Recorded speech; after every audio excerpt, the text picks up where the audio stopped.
सभी दोस्तों को नमस्कार। स्वागत है आप लोगों का आरकेजीएस क्लासेज में। आज हम रेलवे ग्रुप डी से संबंधित 100 क्वेश्चन की एक और श्रृंखला करेंगे। इससे पहले हमने बायोलॉजी के लगभग 100 क्वेश्चन के 2 वीडियो डाल दिए हैं, तो जो लोग नहीं देखे हैं वो 200 क्वेश्चन देख लें। क्वेश्चन जो है रेलवे ग्रुप डी में बहुत ही आसान आ रहे हैं। ये आज हमारा तीसरा लेक्चर होगा। तो ये जो तीसरा लेक्चर होगा ये पूरी तरह नहीं कह सकते, लेकिन लगभग ये है बायोलॉजी जो इन्वायरमेंट वाला सेक्शन होता है उससे संबंधित है। तो आइए शुरू करते हैं आज का पहला क्वेश्चन। आज का पहला क्वेश्चन है, पारिस्थितिकी तंत्र के 2 घटक कौन से हैं? तो पहला खरपतवार और सूक्ष्म जीव, बी है पौधे और जीव, सी है पौधे और प्रकाश, डी है जैविक और अजैविक। तो पारिस्थितिकी तंत्र जो होता है उसके जो 2 घटक होते हैं वो होते हैं जैविक और अजैविक। यानी जैविक में वो होगा जिसमें जीव जंतु शामिल होंगे, जीव जंतु, और जो अजैविक होगा इसमें जैसे मिट्टी है, धूल है, प्रकाश है, ये कंपोनेंट शामिल होंगे। तो 201 का जो राइट आंसर हो जाएगा वो हो जाएगा आंसर नंबर डी। आइए देखते हैं क्वेश्चन नंबर 202। फ्लोरा और फना का अर्थ है, पहला है पक्षी और मनुष्य, बी है मानव और पशु, सी है पर्वत और नदियां, और डी है पौधे और पशु। तो जो फ्लोरा और फाना का जो अर्थ होता है वो होता है आपका पौधे और पशु। यानी फ्लोरा का तात्पर्य होता है पौधे और फाना का तात्पर्य होता है पशु। तो 202 का राइट आंसर होगा आंसर नंबर डी। ये क्वेश्चन आरआरबी एनटीपीसी में आ चुका है। आइए देखते हैं क्वेश्चन नंबर 203। निम्नलिखित में से कौन कृत्रिम पारिस्थितिकी तंत्र है? यानी कृत्रिम मतलब होता है जो मनुष्य द्वारा बनाया गया है या निर्मित किया गया है। तो पहला धान का खेत, बी है वन, सी है घास का मैदान, और डी है झील। तो जो कृत्रिम पारिस्थितिकी तंत्र है वो आपका है धान का खेत। तो 203 का राइट आंसर होगा आंसर नंबर ए। आइए देखते हैं क्वेश्चन नंबर 204। निम्नलिखित में से कौन सा एक कृत्रिम पारितंत्र है? ये भी जो है कृत्रिम है, यानी मनुष्य द्वारा निर्मित किया जा सकता है या किया गया है। तो पहला है तालाब, बी है खेत, सी है वन, और डी है इनमें से कोई नहीं। तो क्वेश्चन नंबर 204 का जो राइट आंसर होगा वो हो जाएगा खेत। यानी जो खेत होता है ये एक कृत्रिम जो है पारितंत्र होता है। तो 204 का राइट आंसर होगा आंसर नंबर बी। आइए देखते हैं क्वेश्चन नंबर 205। एक कृत्रिम पारिस्थितिकी तंत्र निरूपित किया जाता है, पहला है मत्स्य पालन टंकी द्वारा, बी है कृषि भूमि द्वारा, सी है जल जीवशाला द्वारा, और डी है चिड़ियाघर द्वारा। तो जो इन चार में से जो एक कृत्रिम पारिस्थितिकी तंत्र निरूपित करता है वो है आपका जल जीवशाला। तो 205 का राइट आंसर होगा आंसर नंबर सी। आइए देखते हैं क्वेश्चन नंबर 206। एक खाद्य श्रृंखला में प्राथमिक उपभोक्ताओं और द्वितीयक उपभोक्ताओं में क्या अंतर है? पहला है प्राथमिक उपभोक्ताओं पौधे और अन्य उपभोक्ताओं को खाते हैं, द्वितीयक उपभोक्ता पौधे और अपघटित पदार्थ खाते हैं। बी कह रहा है प्राथमिक उपभोक्ता पौधे और अपघटित पदार्थ खाते हैं, द्वितीयक उपभोक्ता पौधे और अन्य उपभोक्ताओं को खाते हैं। सी है प्राथमिक उपभोक्ता केवल पौधे खाते हैं, द्वितीयक उपभोक्ता पौधे और अन्य उपभोक्ता को खाते हैं। डी कह रहा है प्राथमिक उपभोक्ता अन्य उपभोक्ताओं को खाते हैं, द्वितीयक उपभोक्ता केवल पौधे खाते हैं। तो जो एक खाद्य श्रृंखला में जो प्राथमिक और द्वितीयक उपभोक्ता होते हैं वो होते हैं कि जो प्राथमिक होते हैं वो केवल पौधों के खाते हैं। यानी पौधे मतलब जैसे जो प्राथमिक होगा जैसे बकरी, खरगोश, ये जो होते हैं ये प्राथमिक उपभोक्ता होते हैं। वहीं द्वितीय जो उपभोक्ता है वो पौधे और अन्य उपभोक्ताओं को खाते हैं। तो 206 का राइट आंसर होगा आंसर नंबर सी। आइए देखते हैं क्वेश्चन नंबर 207। खाद्य श्रृंखला यानी फूड चेन में मानव है एक निर्माता, केवल प्राथमिक उपभोक्ता, सी है केवल द्वितीयक उपभोक्ता, डी है प्राथमिक एवं द्वितीयक उपभोक्ता। तो जो फूड चेन होता है उसमें जो मानव होता है वो प्राथमिक एवं द्वितीयक उपभोक्ता होता है। तो 207 का राइट आंसर होगा आंसर नंबर डी। आइए देखते हैं क्वेश्चन नंबर 208। जब हम बकरी या भेड़ का मांस खाते हैं तब हम प्राथमिक उपभोक्ता हैं, द्वितीयक उपभोक्ता हैं, तृतीयक उपभोक्ता हैं, इनमें से कोई नहीं। तो जब हम बकरी और भेड़ खाते हैं तो हम बेसिकली शामिल होते हैं द्वितीयक उपभोक्ता में, क्योंकि जो बकरी होती है या भेड़ होता है ये घास खाती है, तो जो ये बकरी भेड़ होगी ये प्राथमिक होंगे और जो मनुष्य हो जाता है वो द्वितीयक हो जाता है। तो 208 का राइट आंसर होगा आंसर नंबर बी। आइए देखते हैं क्वेश्चन नंबर 209। निम्न में से कौन आहार श्रृंखला का निर्माण करते हैं? तो पहला घास गेहूं आम, बी है घास बकरी मानव, सी है बकरी गाय हाथी, डी है घास मछली बकरी। तो इन चार में से जो खाद्य श्रृंखला का निर्माण करते हैं वो है घास बकरी और मानव, क्योंकि जो घास है इसे बकरी खाती है और जो बकरी है इसे मनुष्य खाता है, तो ये खाद्य श्रृंखला का निर्माण करते हैं यानी फूड चेन का, यानी एक दूसरे को खाते हैं। तो 209 का राइट आंसर होगा आंसर नंबर बी। आइए देखते हैं क्वेश्चन नंबर 210। भोजन प्रकाश और स्थान की गंभीर है, प्रतिस्पर्धा कहाँ पर सबसे अधिक होगी? यानी भोजन प्रकाश और स्थान की गंभीरता की जो प्रतिस्पर्धा होगी वो कहाँ होगी? पहला है एक ही स्थान पर पैदा होने वाली दूरवर्ती संबंधी प्रजातियां, बी है विभिन्न स्थानों में पैदा होने वाली दूरवर्ती संबंधी प्रजातियां, सी है विभिन्न स्थानों में पैदा होने वाली निकट संबंधी प्रजातियां, डी है एक ही क्षेत्र में या निच में पैदा होने वाली निकट संबंधी प्रजातियां। तो क्वेश्चन कह रहा है जहां पर भोजन प्रकाश और स्थान की प्रतिस्पर्धा है वो सबसे अधिक होगी एक ही क्षेत्र में या निच में पैदा होने वाली निकट संबंधी प्रजातियों में। तो 210 का राइट आंसर होगा आंसर नंबर डी, क्योंकि एक ही क्षेत्र में जब होगी तो वहां पर कई लोग जो है खाने के लिए उसे चाहेंगे, तो वहां पर जो है कंपटीशन जो होगी वो ज्यादा होगी। आइए देखते हैं क्वेश्चन नंबर 211। घटती उत्पादनशीलता के क्रम में पारिस्थितिकी तंत्र में निम्नलिखित में से कौन सा क्रम सही है? तो पहला है मैंग्रोव सागर घास मैदान और झील, बी है सागर झील घास मैदान मैंग्रोव, सी है मैंग्रोव घास मैदान झील सागर, डी है सागर मैंग्रोव झील और घास के मैदान। तो जो घटती उत्पादनशीलता है वो इस चार में से जो सही है वो है आपका सागर मैंग्रोव झील घास के मैदान, यानी आंसर नंबर डी, क्योंकि जो सागर होगा इसमें जो है उत्पादकता सबसे ज्यादा होगी, उसके बाद मैंग्रोव, उसके बाद झील, उसके बाद घास मैदान। आइए देखते हैं क्वेश्चन नंबर 212। निम्नलिखित में से किस कार्य से पारिस्थितिकी संतुलन बिगड़ता है?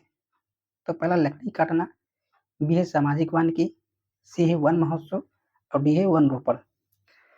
तो अगर आप लकड़ी काटेंगे तो जो पारिस्थितिकी संतुलन है वो बिगड़ेगा। तो 212 का राइट आंसर होगा आंसर नंबर ए। आइए देखते हैं क्वेश्चन नंबर 213। भारत में पारिस्थितिकी असंतुलन का निम्नलिखित में से कौन सा प्रमुख कारण है? तो पहला है वनोन्मूलन, बी है मरुस्थलीकरण, सी है बाढ़ एवं अकाल और डी है वर्षा की परिवर्तनता। तो भारत में जो पारिस्थितिकी का जो असंतुलन है वो है वनोन्मूलन, यानी वन की अंधाधुंध कटाई। तो 213 का राइट आंसर होगा आंसर नंबर ए। आइए देखते हैं क्वेश्चन नंबर 214। ए ऐसा वृक्ष जो ग्रीन गोल्ड के नाम से लोकप्रिय है लेकिन जो पारिस्थितिकी की दृष्टि से अनर्थकारी है, कौन सा है?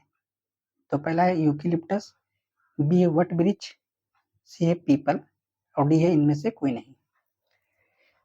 तो क्वेश्चन नंबर 214 का जो राइट आंसर होगा वो हो जाएगा आंसर नंबर ए, यानी यूकेलिप्टस जो होता है इसे ग्रीन गोल्ड भी कहते हैं। साथ ही जहाँ पे ये पौधा उगता है तो इसकी जो जड़ें होती हैं वो बहुत गहराई तक जाती हैं, तो जिससे जो आसपास का जो पानी होता है, जो नमी होती है, वो सोख लेता है। तो 214 का राइट आंसर होगा आंसर नंबर ए। आइए देखते हैं क्वेश्चन नंबर 215। निम्नलिखित वृक्ष में कौन पारिस्थितिकी मित्र नहीं है? तो पहला बबूल, बी है यूकेलिप्टस, सी है नीम और डी है पीपल। तो क्वेश्चन नंबर 215 का राइट आंसर होगा यूकेलिप्टस जो है पारिस्थितिकी मित्र पौधा नहीं है।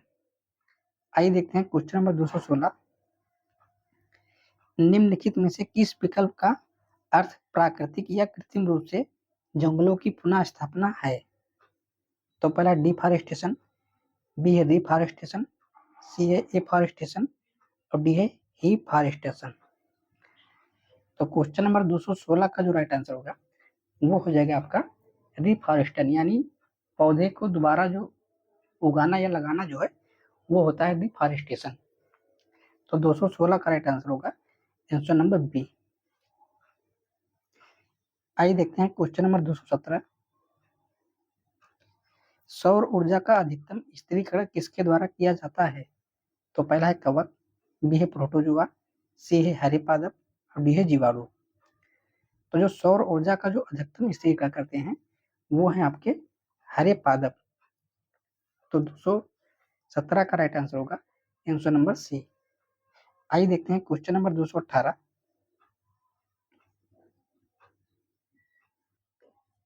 अधिकतम ऑक्सीजन किससे उपलब्ध होती है?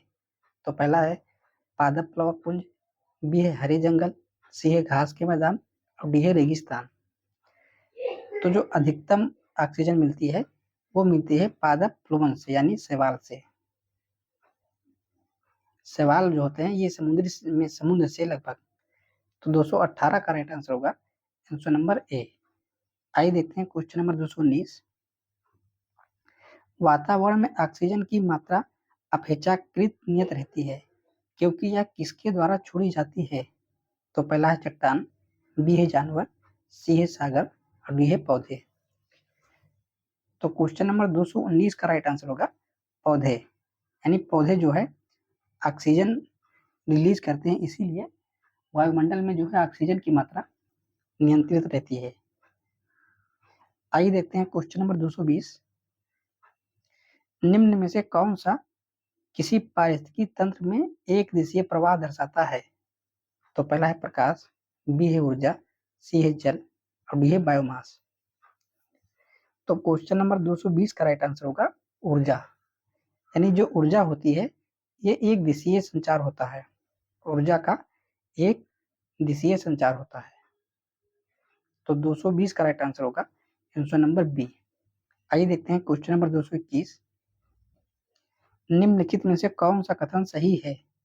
तो पहला है जैवमंडलीय पारिस्थितिकी तंत्र में ऊर्जा का प्रवाह एक दिशीय होता है, बी है जैवमंडलीय पारिस्थितिकी तंत्र में ऊर्जा का प्रवाह चक्रीय होता है, सी है प्राकृतिक पारिस्थितिकी तंत्र में बढ़ते पोषण स्तर के साथ ऊर्जा का सापेक्षिक क्षय घटता जाता है, डी है प्रगामी बढ़ते पोषण स्तरों के साथ प्रजाति सुलभ ऊर्जा का उपयोग करने में दक्ष होते हैं। तो इनमें बताना है कौन सा कथन सही है। तो 221 का जो राइट आंसर होगा वो हो जाएगा आंसर नंबर ए, यानी जो ऊर्जा का जो प्रवाह होता है वो एक दिशीय होता है, यानी जैवमंडल में ऊर्जा का प्रवाह एक दिशीय होता है। तो 221 का राइट आंसर होगा आंसर नंबर ए। आइए देखते हैं क्वेश्चन नंबर 222। निम्नलिखित ऊर्जा स्रोतों में कौन सा पर्यावरण को स्वच्छ रखने के लिए सर्वोत्तम है? पहला है पेट्रोलियम उत्पादन, बी है वन उत्पादन, सी है नाभिकीय विखंडन और डी है सौर सेल। तो जो पर्यावरण को स्वच्छ रखने के लिए इन चार में से जो सर्वोत्तम है वो है आपका सौर सेल, यानी जो सौर ऊर्जा लगाई जाती है वो। जो पेट्रोलियम उत्पाद है, इससे जो है धुआं निकलता है, तो ये सही नहीं है। तो 222 का राइट आंसर होगा ऑप्शन नंबर डी। वहीं अगर पूछ ले कि सौर सेल क्या है, तो ये है नवीकरणीय ऊर्जा, नवीकरणीय ऊर्जा में शामिल है। आइए देखते हैं question number 223। Red data book, ये रेड डाटा बुक होगा। रेड डाटा बुक का प्रकाशन किसके द्वारा किया जाता है? तो पहला है USEPA, बी है IUCN, सी है WWF और डी है IGPP द्वारा। तो जो रेड डाटा बुक होता है वो IUCN द्वारा जारी किया जाता है, यानी IUCN international union for conservation nature द्वारा रेड डाटा बुक जारी किया जाता है। आइए देखते हैं क्वेश्चन नंबर 224।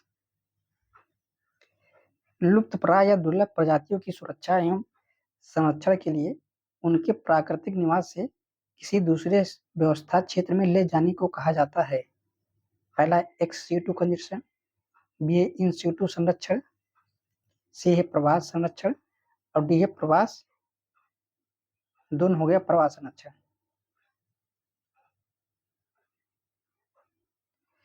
तो मान लीजिए कोई दुर्लभ प्रजाति है, तो उसे एक स्थान से दूसरे स्थान पर ले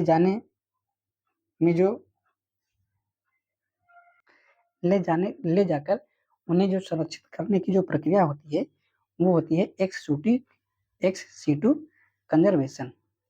तो 224 का राइट आंसर होगा answer number A. In situ का मतलब होता है कि मान लीजिए कोई जीव या जंतु है तो उसके उसी ही आवास में रहने दिया जाता है, तो इसे कहा जाता है इन सीटू।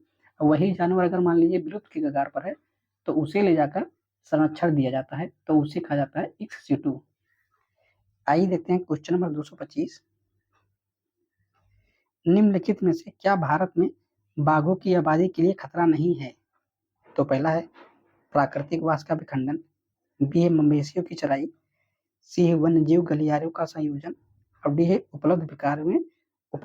उपलब्ध शिकार में कमी।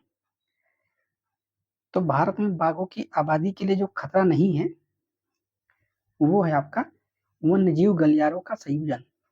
क्योंकि अगर वन्यजीव गलियार अगर बनाएंगे तो जो बाघ होते हैं वो एक क्षेत्र से दूसरे क्षेत्र तक चले जाते हैं बिना किसी को नुकसान पहुंचाए। तो 225 का राइट आंसर होगा आंसर नंबर सी। इसीलिए आजकल सरकार द्वारा आप देख रहे होंगे कि हाथी गलियारे बहुत से बनाए जा रहे हैं। आइए देखते हैं क्वेश्चन नंबर 226। जैवमंडल आरक्षित क्षेत्र का सबसे सही विवरण है। तो पहला है वनों की कटाई से प्रभावित स्थल, बी है बायोगैस उत्पादक स्थल, सी है सतत विकास के अध्ययन स्थल और डी है खनिजों की कमी वाले भंडार। तो जैवमंडल आरक्षित क्षेत्र का जो सबसे सही विवरण दर्शाता है वो होता है आपका सतत विकास के अध्ययन स्थल। तो 226 का राइट आंसर होगा आंसर नंबर सी। आइए देखते हैं क्वेश्चन नंबर 227। बायोलॉजिकल हॉटस्पॉट की मुख्य विशेषता निम्नलिखित है। तो पहला है स्थानीय फूलों के पौधे और उनसे जुड़े खतरे, बी है वनस्पतियों और जीव की विविधता, सी है कुछ प्रजातियों की फिलहाल विलुप्तता की स्थिति और डी है विविध जीन कुल की उपलब्धि। तो जो बायोलॉजिकल हॉटस्पॉट की जो मुख्य विशेषता है वो है आपकी कुछ प्रजातियों की फिलहाल विलुप्त स्थिति, यानी 227 का राइट आंसर होगा आंसर नंबर सी। आइए देखते हैं क्वेश्चन नंबर 228। प्रजाति संकटग्रस्त प्रजातियों के IUCN द्वारा किए गए वर्गीकरण में शामिल नहीं है। तो पहला है लुप्त प्राय, बी है हानिकारक, सी है विलुप्ति और डी है असुरक्षित। तो जो हानिकारक होती हैं उन्हें IUCN द्वारा वर्गीकरण नहीं किया जाता है। तो 228 का राइट आंसर होगा आंसर नंबर बी। आइए देखते हैं क्वेश्चन नंबर 229। इकोटोन का अर्थ क्या होता है? पहला है इकोटोन वो हैं जहां दो बायोमास होते हैं, बी है या एक कम अस्तित्व वाले प्रजाति का क्षेत्र, सी है सीमित वनस्पतियों और जीवों वाला क्षेत्र, डी है उच्च बायोमास उत्पादक क्षेत्र।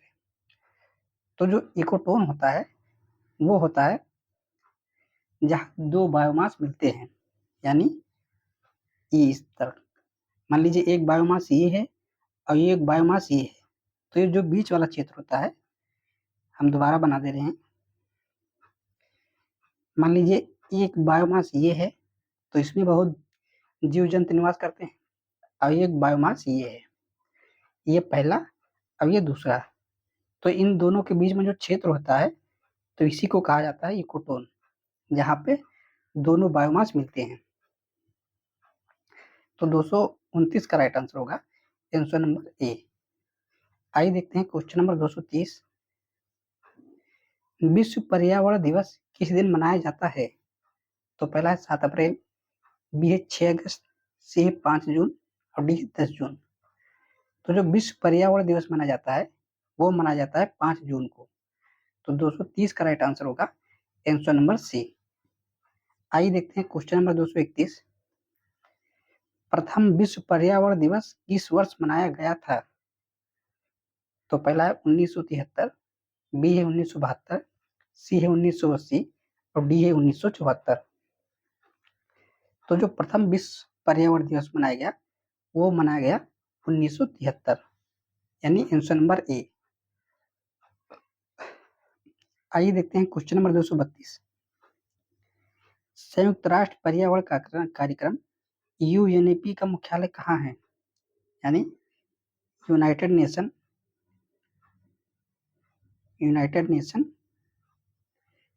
Environmental programme. तो पहला है द है, बी है नैरोबी, सी है वाशिंगटन डीसी और डी है न्यूयॉर्क। तो जो यूएनईपी का जो मुख्यालय है वो आपका है नैरोबी, ये है केन्या की राजधानी। तो 232 का राइट आंसर होगा आंसर नंबर बी। आइए देखते हैं क्वेश्चन नंबर 233। राष्ट्रीय पर्यावरण इंजीनियर अनुसंधान संस्थान कहाँ है? तो पहला है पुणे, बी है दिल्ली, सी है नागपुर और डी है चेन्नई। तो जो राष्ट्रीय पर्यावरण इंजीनियरिंग अनुसंधान है वो नागपुर में स्थित है। तो 233 का राइट आंसर होगा आंसर नंबर सी। आइए देखते हैं क्वेश्चन नंबर 234। वन अनुसंधान संस्थान स्थित है, पहला है शिमला, बी है शिलांग, सी है देहरादून और डी है लखनऊ। तो जो वन अनुसंधान संस्थान है वो देहरादून में स्थित है। तो 234 का राइट आंसर होगा आंसर नंबर सी। आइए देखते हैं क्वेश्चन नंबर 235। भारतीय वानस्पतिक सर्वेक्षण का मुख्यालय कहाँ है? यानी इसे कहते हैं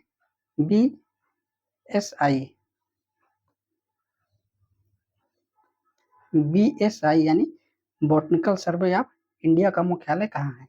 तो पहला है लखनऊ, बी है दार्जिलिंग, सी है कोलकाता और डी है ऊटकमंड। तो जो BSI का जो मुख्यालय है वो कोलकाता में स्थित है।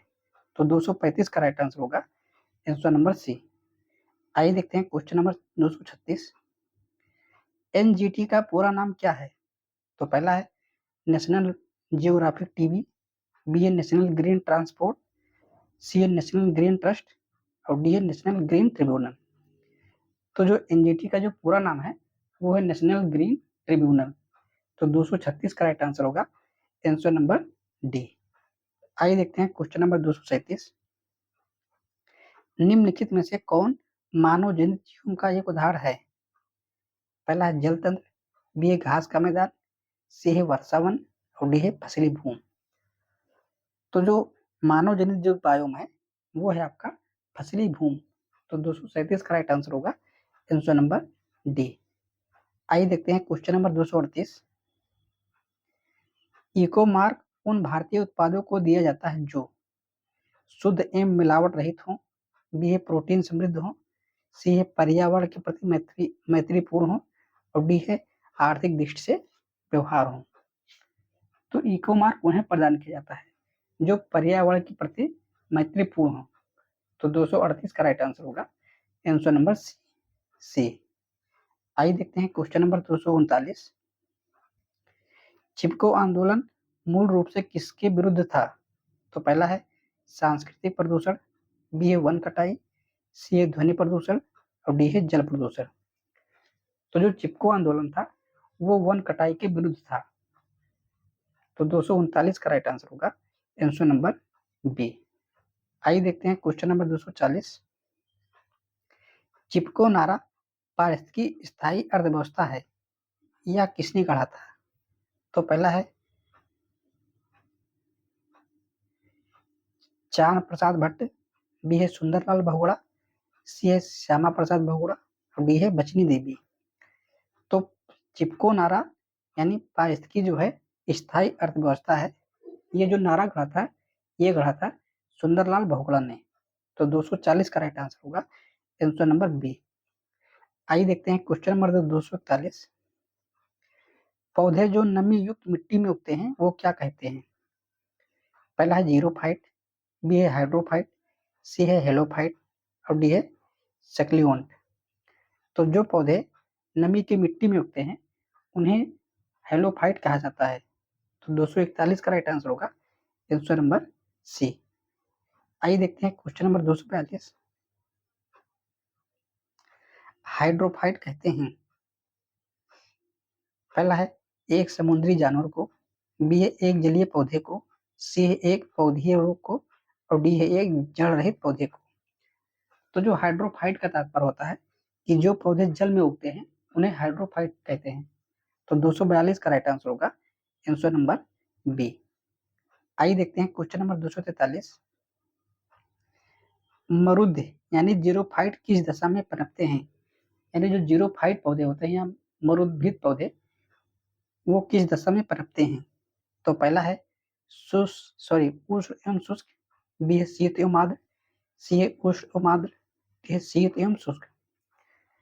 तो जो जीरोफाइट पौधे होते हैं वो उष्ण एवं शुष्क क्षेत्रों में उगते हैं, यानी जहां वर्षा की मात्रा कम होती है।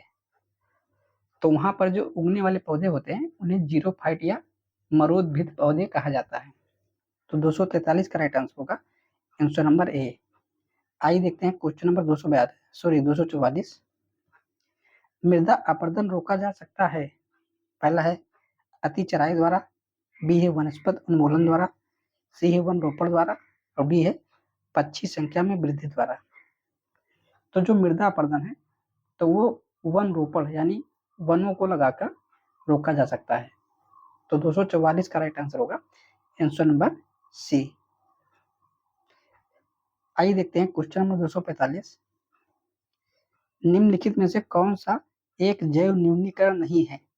जैव न्यूनीकरण मतलब होगा कि जो है घुल ना सके, तो उसे कहते हैं जैव। इसमें पूछा है जो घुल ना सके वो होता है अजैव न्यूनीकरण।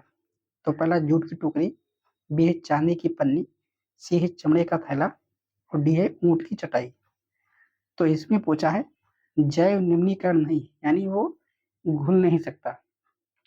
तो ये होगा आपका चांदी की पन्नी जो है जैव न्यूनीकरण नहीं है। तो 245 का राइट आंसर होगा आंसर नंबर बी। आइए देखते हैं क्वेश्चन नंबर 246। निम्नलिखित में से क्या जैव अपघटनीय है? अपघटनीय पहला है डीडीटी, बी है पेपर, सी है प्लास्टिक और डी है एल्युमिनियम। तो इस क्वेश्चन में पूछा गया है कि जो घुल जाए तो उसी को कहते हैं जैव अपघटनीय। तो जो पेपर होता है वो जैव अपघटनीय होता है। तो 246 का राइट आंसर होगा आंसर नंबर बी। आइए देखते हैं क्वेश्चन नंबर 247। निम्नलिखित में से कौन सा प्रदूषण कारक जैविक रूप से अपघटित होता है? तो पहला है एस्बेस्टस, बी है डीडीटी, सी है प्लास्टिक और डी है मल। तो जो जैव रूप से अपघटित होता है वो है आपका मल। 247 का राइट आंसर होगा आंसर नंबर डी। आइए देखते हैं क्वेश्चन नंबर 248। निम्न में से कौन सा जैव निम्नीकरण है? पहला है कागज, बी है डीडीटी, सी है एल्युमिनियम और डी है प्लास्टिक। तो जो कागज होता है वो जो है घुल जाता है, तो इसीलिए इसे कहते हैं जैव निम्नीकरण। तो 248 का राइट आंसर होगा आंसर नंबर ए। आइए देखते हैं क्वेश्चन नंबर 249। निम्नलिखित में से कौन सा जैव न्यूनीकरण है? पहला है प्लास्टिक, बी है पॉलीथीन, सी है पारा और डी है रबर। तो जो रबर होगा वो आपका आसानी से घुल जाएगा। तो 249 का राइट आंसर होगा आंसर नंबर डी। आइए देखते हैं क्वेश्चन नंबर 250। निम्न प्रदूषकों में कौन जैव विघटित है? तो पहला है पारा, बी है वाहित मल, सी है प्लास्टिक और डी है एस्बेस्टस। तो जो वाहित मल होता है ये जैव विघटित पदार्थ है या है प्रदूषकों में। तो 250 का राइट आंसर होगा आंसर नंबर बी। आइए देखते हैं क्वेश्चन 251। ग्रीन हाउस गैसों की संकल्पना की थी? पहले है सीसी पार्क ने, बी है JNS जेफर्स ने, सी है जोसेफ फ्लोरियल ने और डी है एल जापलर ने। तो जो ग्रीन हाउस की जो संकल्पना दी थी वो थी जोसेफ फ्लोरियल ने। तो 251 का राइट आंसर होगा आंसर नंबर सी। आइए देखते हैं क्वेश्चन नंबर 252। हरित गृह प्रभाव यानी ग्रीन हाउस इफेक्ट का अर्थ है?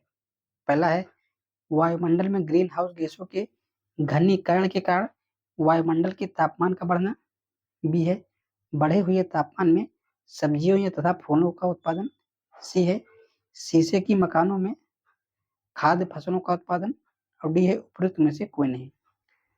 तो जो ग्रीन हाउस अर्थ का यानी ग्रीन हाउस इफेक्ट का जो अर्थ है वो है आपका वायुमंडल में ग्रीन हाउस गैसों के घनीकरण के कारण वायुमंडल के तापमान में वृद्धि। तो 252 का राइट आंसर होगा आंसर नंबर ए। आइए देखते हैं क्वेश्चन नंबर 253। निम्न समुच्चय में से कौन सी ग्रीन हाउस गैस प्रभाव के लिए अत्यधिक महत्वपूर्ण है?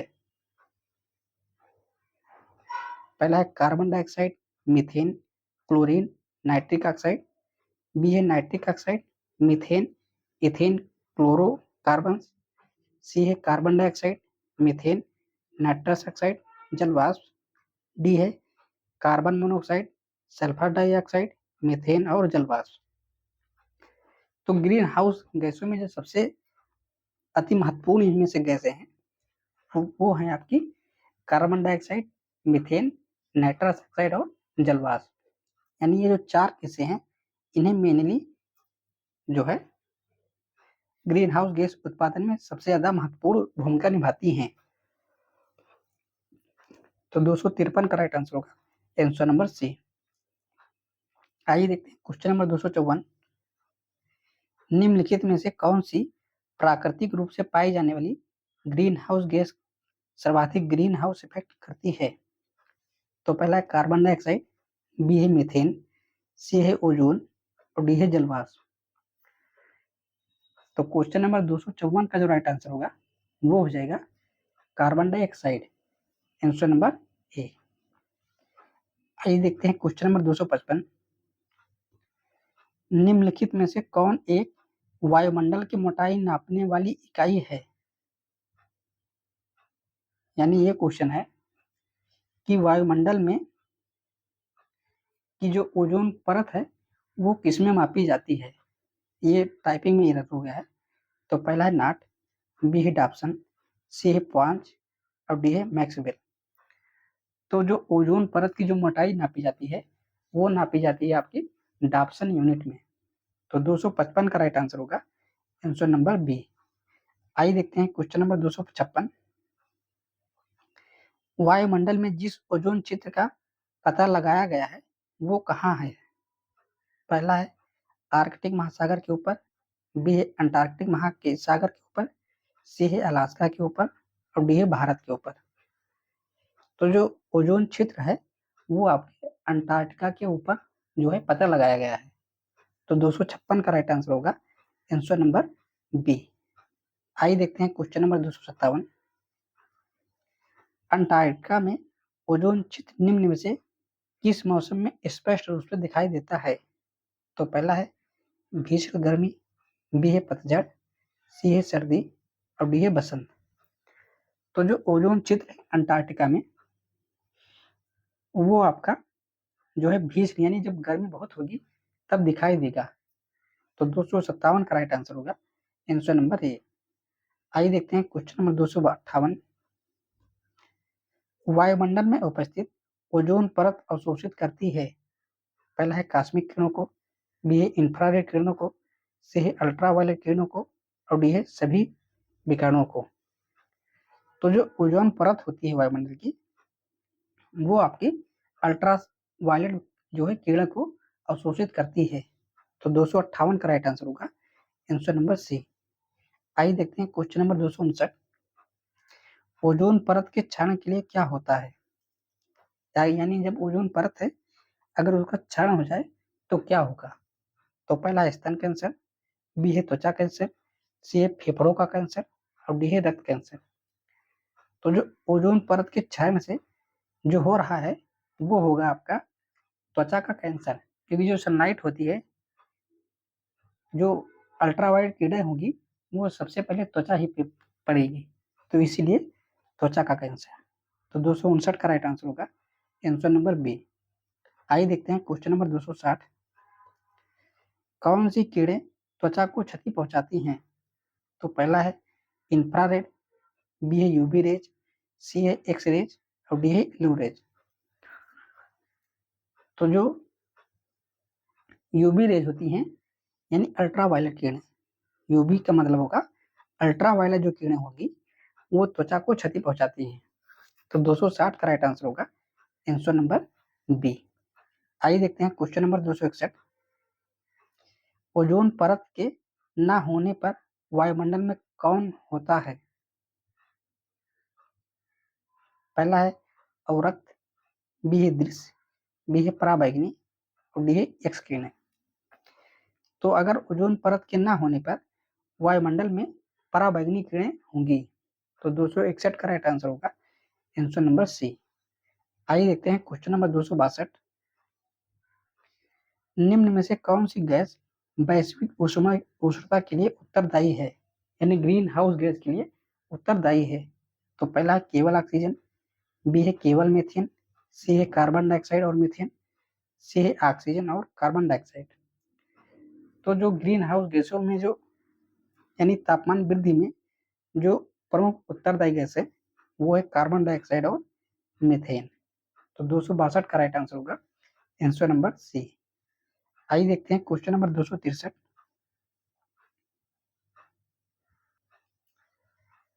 भूमंडलीय ताप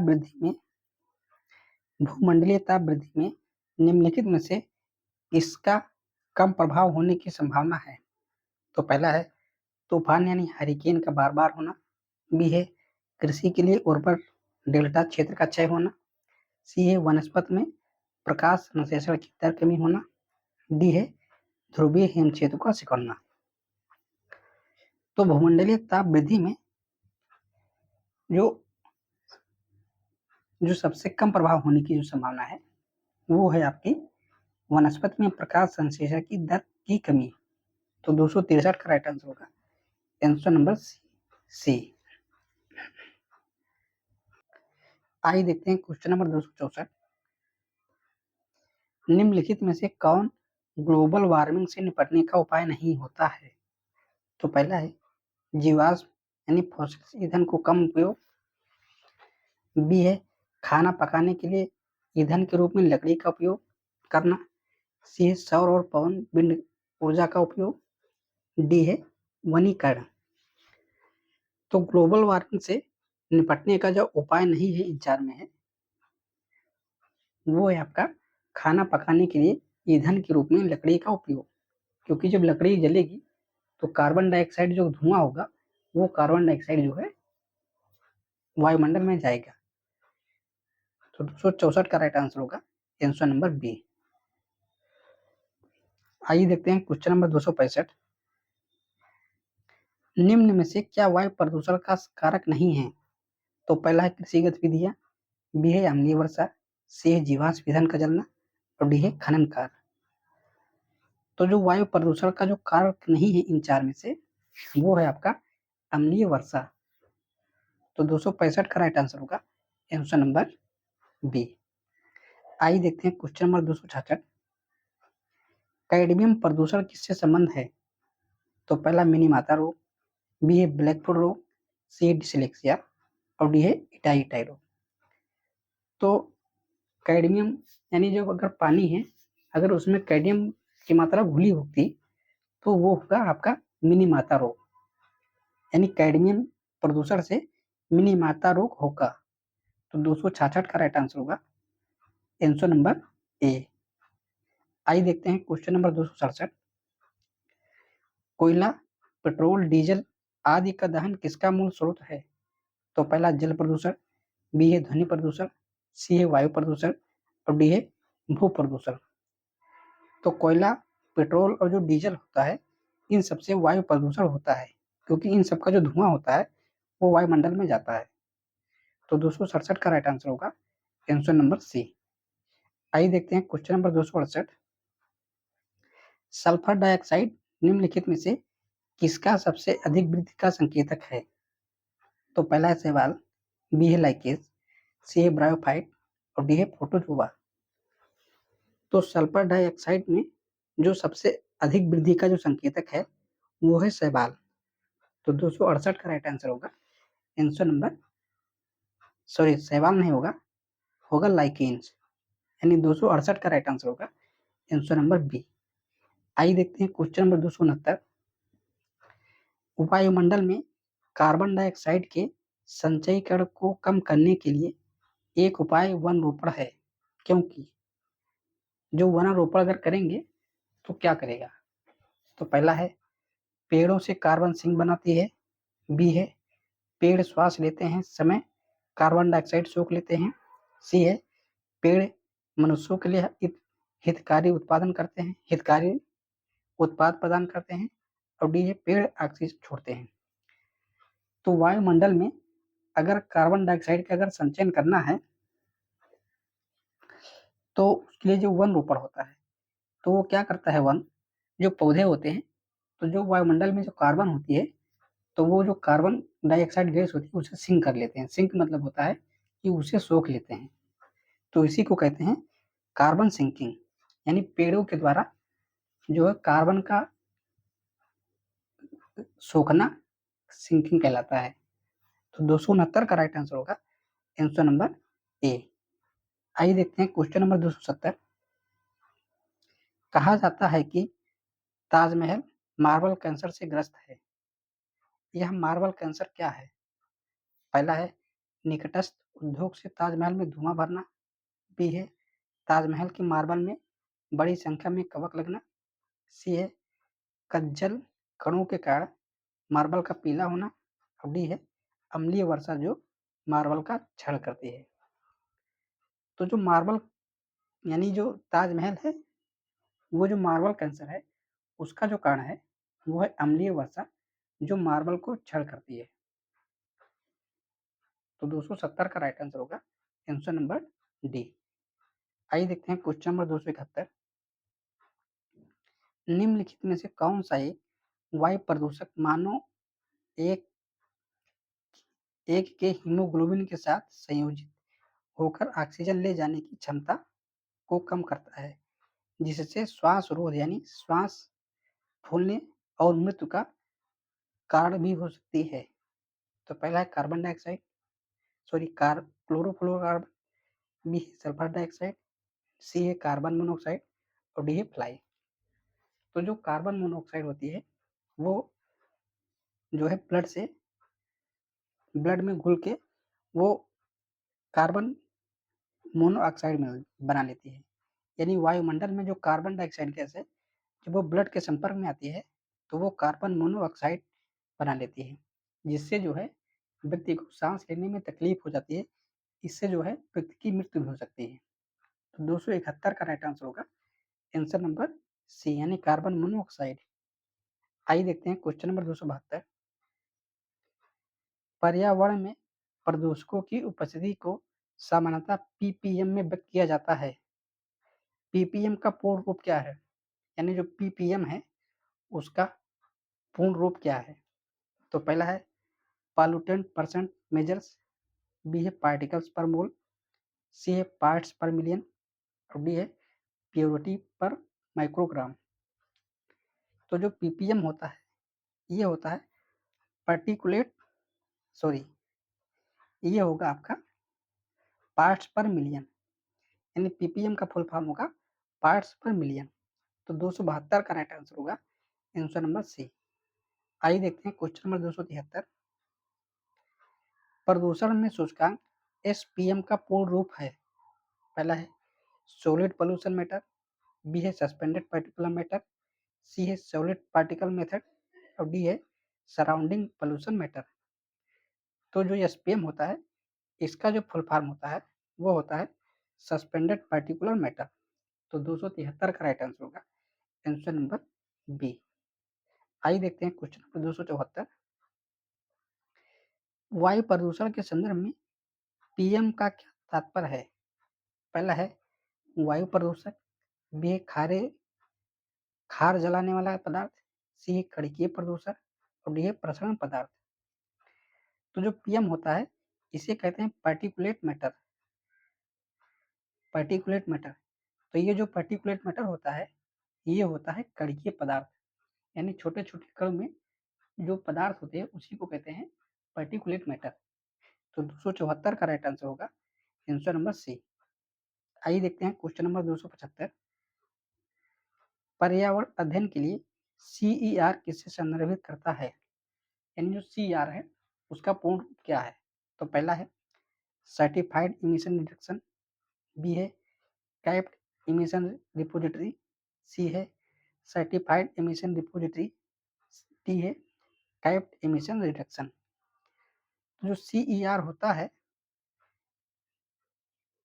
ये आपका होता है सर्टिफाइड इमिशन रिडक्शन। तो 275 का राइट आंसर होगा आंसर नंबर ए। आइए देखते हैं क्वेश्चन नंबर 276। परऑक्सीसीटिल नाइट्रेट यानी पैन पर ऑक्सीसीटिल नाइट्रेट क्या है, यानी पैन क्या है। एक एसिडिक डाई है, बी है पादप हार्मोन, सी है गैर प्रदूषक और डी है विटामिन। तो जो पैन होता है वो गौण प्रदूषक होता है। तो 276 का राइट आंसर होगा आंसर नंबर सी। आइए देखते हैं क्वेश्चन नंबर 277। निम्नलिखित में से किस विकल्प का अर्थ कोहरा जो धुएं से मिलकर प्रदूषित हो गया है। पहला है स्मॉग, बी है प्रदूषक, सी है क्लाउड और डी है स्मॉग।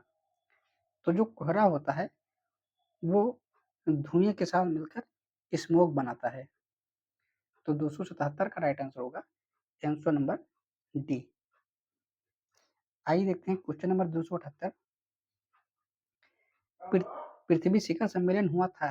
पहला है शिकागो, बी है रियो डी जेनेरियो में, सी है एडिलेड में और डी है लंदन में।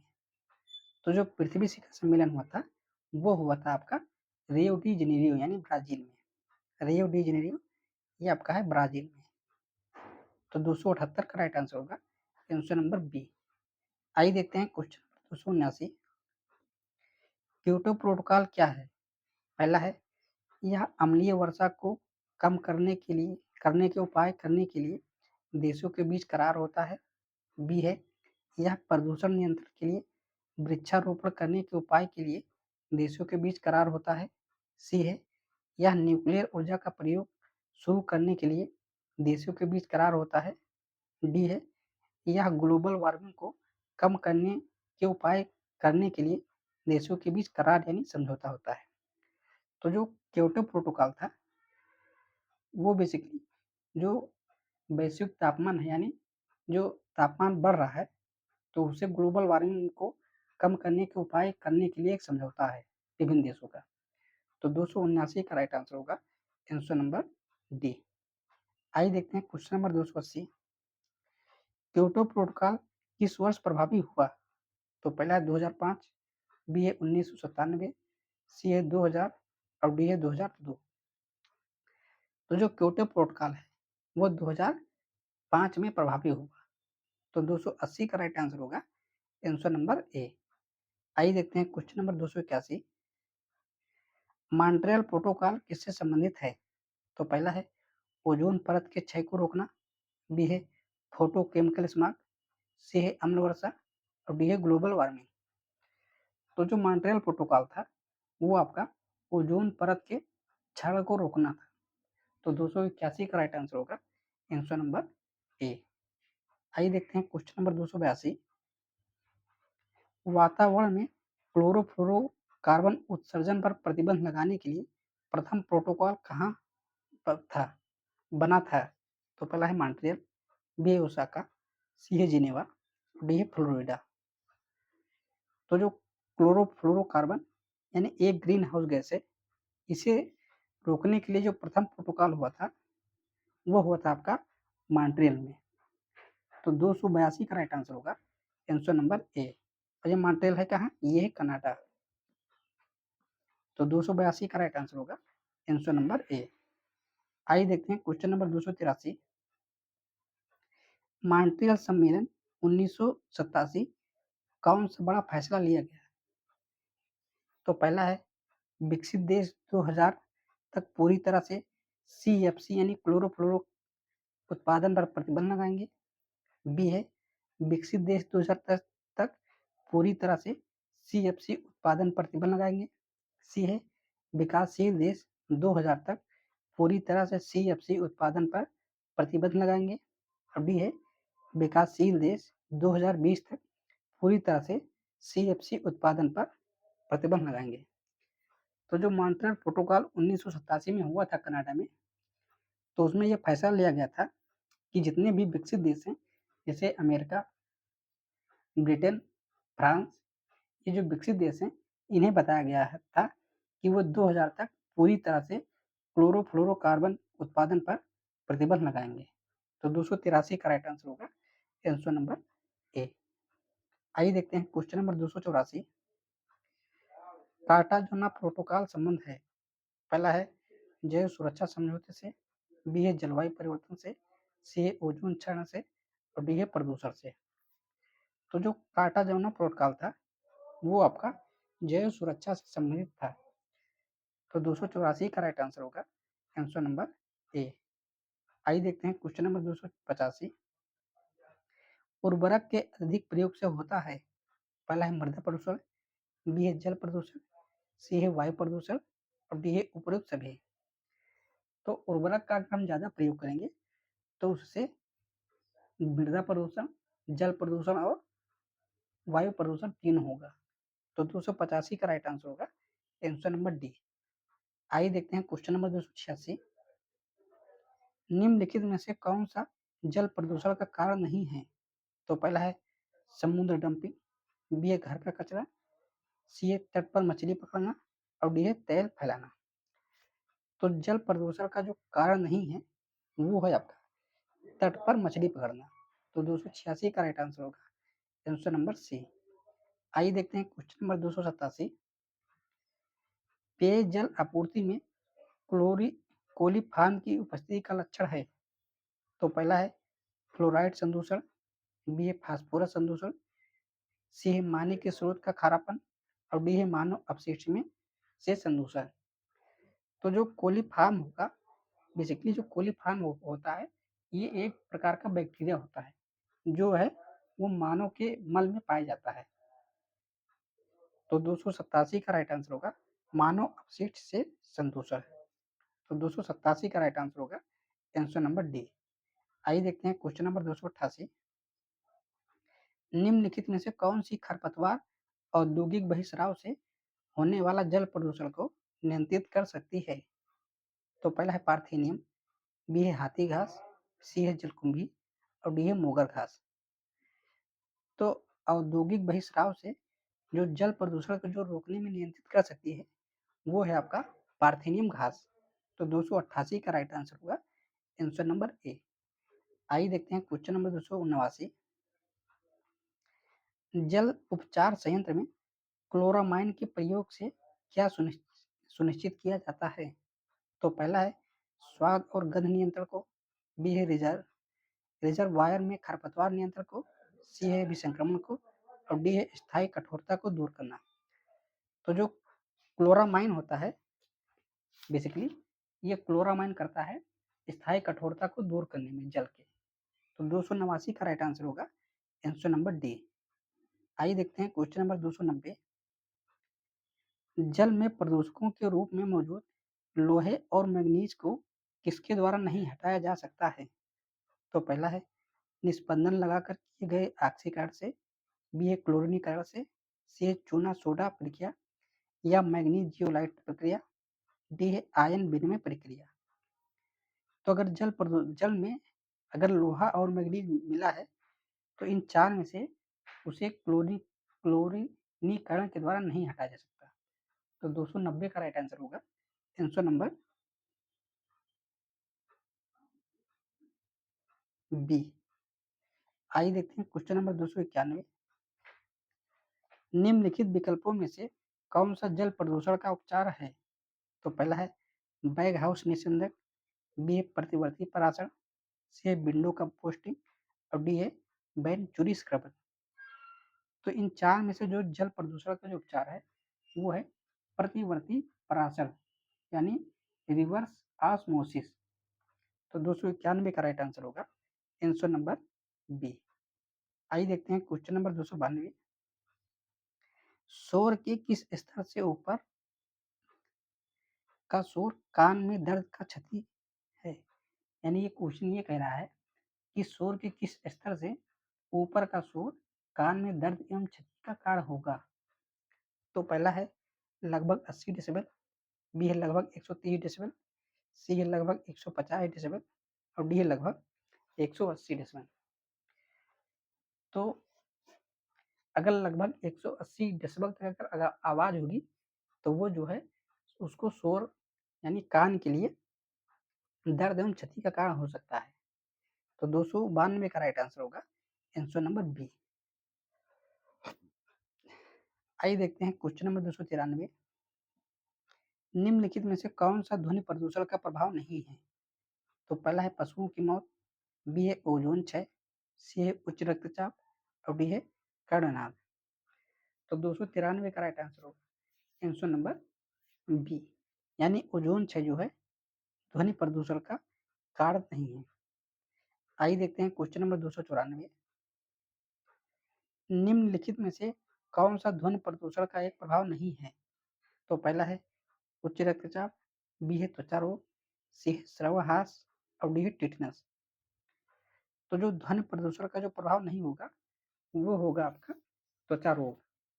तो 294 का राइट आंसर होगा आंसर नंबर बी यानी अगर शोर ज़्यादा होगा यानी ध्वनि ज़्यादा होगी तो उससे बीपी के जो मरीज हैं उनको जो है समस्या हो सकती है, वहीं सुनने में समस्या हो सकती है। आइए देखते हैं क्वेश्चन नंबर 295। हठीले कार्बनिक प्रदूषकों यानी पेरिस्टेंट कार्बनिक प्रदूषकों का परिवहन ज़्यादातर द्वारा किसके द्वारा किया जाता है? तो पहला जानवरों एवं पक्षियों, बी है मनुष्य, सी है हवा और पानी और डी है पौधे। तो जो हठीले यानी परसिस्टेंट कार्बनिक प्रदूषक हैं उनका जो ज़्यादातर परिवहन होता है वो होता है हवा और पानी के द्वारा। तो 295 का राइट आंसर होगा आंसर नंबर सी। आइए देखते हैं क्वेश्चन नंबर 296। कचरे में एक कार्बनिक अपशिष्ट होता है अकार्बनिक। पहला है प्लास्टिक बैग, बी है धातु, सी है सब्जी के छिलके और डी है ग्लास। तो जो कचरा होता है इसमें जो अकार्बनिक अपशिष्ट होता है ये होता है सब्जी के छिलके। तो 296 का राइट आंसर होगा आंसर नंबर सी। आइए देखते हैं क्वेश्चन नंबर 297। निम्नलिखित में से कौन सा बिजली उत्पादन का एक पर्यावरण अनुकूल ढंग नहीं है? पहला है थर्मल पावर, बी है विंड एनर्जी, सी है सोलर पावर और डी है जैव अपशिष्ट। तो बिजली उत्पादन में जो पर्यावरण के अनुकूल नहीं है वो है थर्मल पावर। तो 297 का राइट आंसर होगा आंसर नंबर ए। आइए देखते हैं क्वेश्चन नंबर 298। जैव आवर्धन यानी मैग्निफिकेशन का क्या कार्य है? तो पहला है ओजोन, बी है आर्गोनोक्लोरीन, सी है लाइकेन और डी है प्रोटीन। तो जो जैव आवर्धन का जो कारण है वो है आपका आर्गोनोक्लोरीन। तो 298 का राइट आंसर होगा आंसर नंबर बी। आइए देखते हैं क्वेश्चन नंबर 299। निम्नलिखित में से कौन सी समस्या पर्यावरण संबंधी नहीं है? तो पहला है वनारोपण, बी है अम्लीय वर्षा, सी है भोजन का आनुवांशिक संशोधन और डी है जैव विविधता की हानि। तो जो पर्यावरण का जो संबंध नहीं है इन चार में से, वो होगा आपका वन रोपण, यानी वन लगाएंगे तो प्रदूषण कम होगा। तो 299 का राइट आंसर होगा आंसर नंबर ए। आइए देखते हैं क्वेश्चन नंबर 300। चेरनोबिल महाविद्या किसके प्रदूषण का परिणाम है?